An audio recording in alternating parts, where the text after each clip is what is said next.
It's tearing me apart when I'm with you. But when we are apart, I feel it too. And no matter what I do, I feel the pain. So, Mariah, I nominate you. What's up, Internet? My name's Ori. Welcome back to the channel. If you're new here, hit that subscribe button. And if you like this video, hit that like button. We're breaking down everything that happened on the live feeds last night. It was nomination time. So it was time for NSYNC, the current HOH, to nominate 2 house guests to go up for eviction. And kind of like we were talking about in the last video, I would have been shocked if he did not nominate Mariah. It was more about who he was going to put up next to her, because Mariah was going to be his target. These two do not get along at all. Even though he does say now, he's like, hey, we've made up, we've become friends. It has not happened. So let's jump into how we got to the person next to Mariah, right? The pawn for NSYNC. There were a lot of conversations kind of going back and forth on who he should nominate, who he shouldn't. Lots of people in his ear, and it really comes down to who is working with who. So first off, there were 2 main conversations that I found very interesting to watch, and I got a lot of information from on where the house sits now post Teddi being evicted, who, by the way, still has a big part in this game, and we'll get to that a little bit later as well. So NSYNC had a conversation with Todrick, and Todrick was pushing for Mariah not to go on the block. He actually wouldn't want to see Mariah go at all. He was more interested in seeing Carson get nominated. He wanted to use NSYNC to nominate somebody like Carson and Cynthia and go after them because he is much more worried about that. In fact, NSYNC was pretty much on to what he was trying to do as well. He's like, so you're more worried about Carson coming after you than you are Mariah coming after me. And Todrick's like, well, I don't think Mariah would come after you, which maybe she wouldn't, but the way these two have been going at each other, again, we're never going to see what happened with that fight. I almost guarantee we're not even going to get just any clue that there was a big blow up between these two, but that has caused a permanent rift, and it was inevitable that they're going to go after each other. I just don't see any other way. It's part of Big Brother. Once you piss one person off, you don't want to piss off more and more people. You already have somebody that you can easily target and go after. You might as well keep doing it. So Todrick was pushing that, and I think that really did not help Todrick's case at all with NSYNC. I think that, if anything, that pushed NSYNC farther away from him, even though they were pretty close as far as what they were saying to each other. They were very much trying to work together.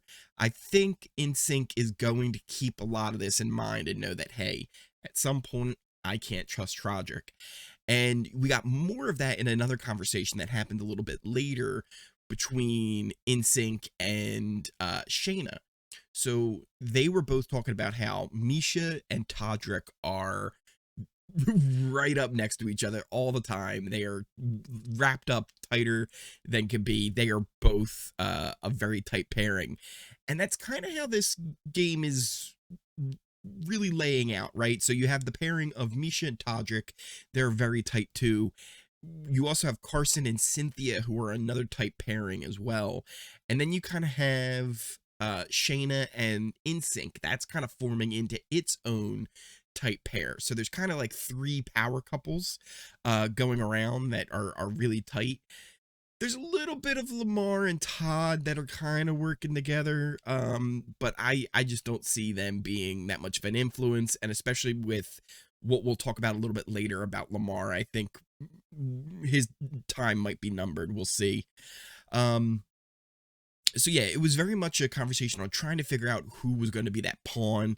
It ended up falling on Chris Kattan. So your nominees this week are Mariah, who was very much expected, and Chris Kattan, who is kind of your typical pawn. I do feel a little bit bad about Chris Kattan. getting nominated because again, it's not like he really has done much to deserve being nominated.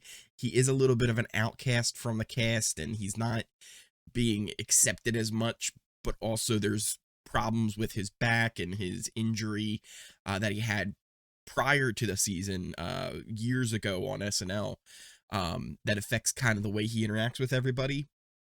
And we'll get into a little bit more of that later as well. One thing I did want to bring up is Teddi Mellencamp. So Teddi now is out of the house. She has been tearing apart Todrick, absolutely just being ruthless. So one of the things she mentioned was how he will be in the house talking about how he needs the money and it would be really good for him to be able to use that money to like go on tour and push his brand and you know, push his career further to bigger heights. But then she also says, it's like, do you really need the money if you've got a movie theater in your house? You're talking about buying a $250,000 costume from the Wizard of Oz, and she really has been going into him hard. Then now that she's out of the house and gets to watch the shows, she's like, not only did Todrick turn on me, she turned on Carson as well, and she is not happy. She is out for blood. And here's the big difference about a normal Big Brother season and Celebrity Big Brother season. Teddi's in the jury. It's very much similar to OG Big Brother BB2 when you had all the jury able to see the episodes because they weren't in sequester. So Danielle Reyes, who probably would have won that season in modern Big Brother, she gets screwed over because all the jury gets to see her DRs, gets to see how she acts in there, and they did not appreciate it, and they were very bitter, voted against her.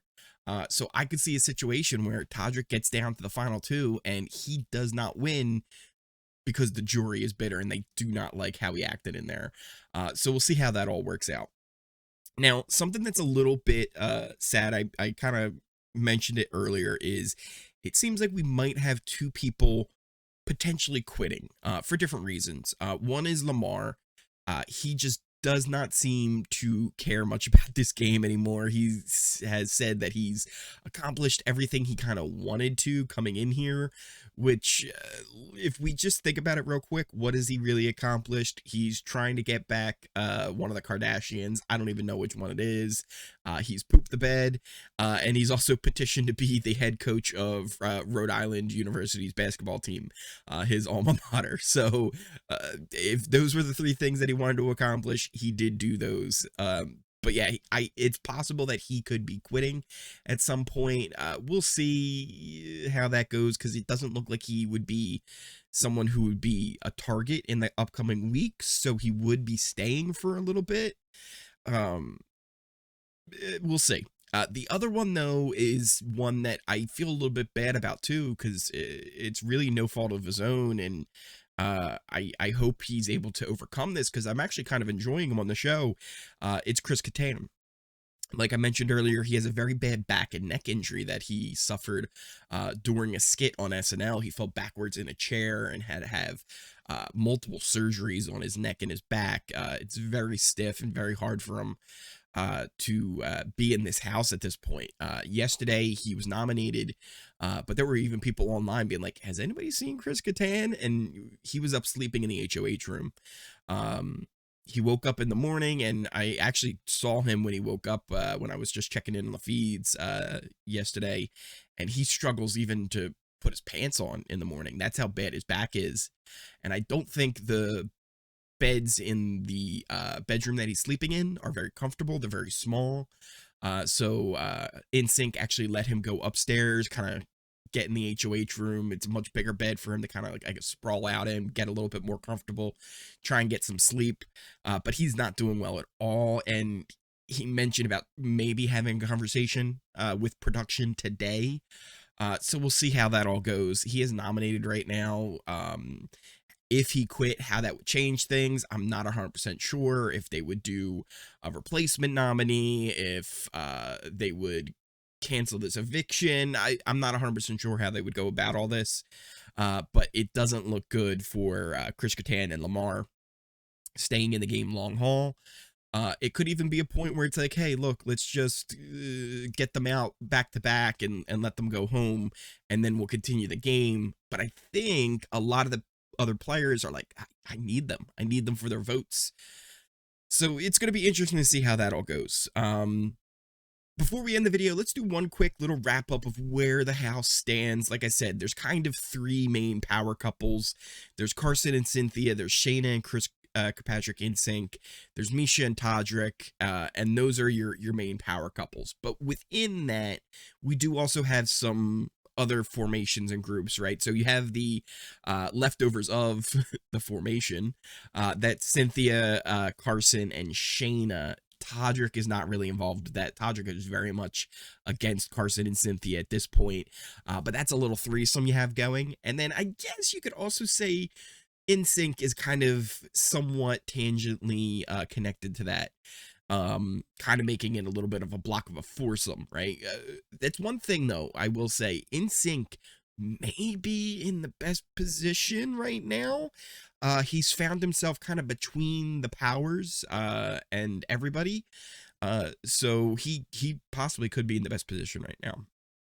Again, you also have Miesha and Todrick, the other big power couple in the game, and they're still part of this athletes alliance, right, with Lamar.